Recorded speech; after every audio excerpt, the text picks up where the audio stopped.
Hi guys, welcome back to my channel.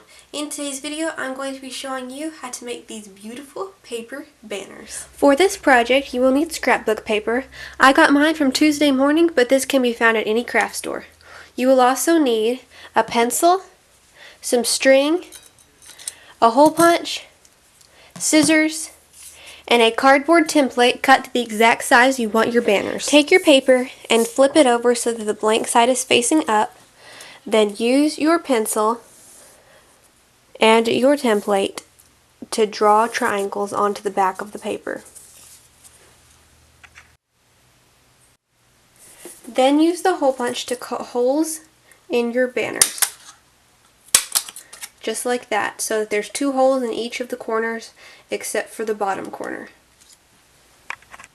Then string each of your triangles onto your string.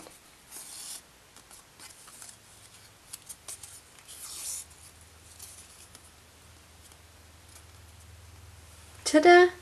And you're all done. These make beautiful party decorations or room decorations.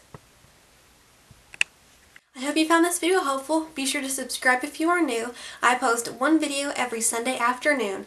Be sure to like this video and leave a comment about the DIYs that you would like to see. I will see you guys next week. Bye!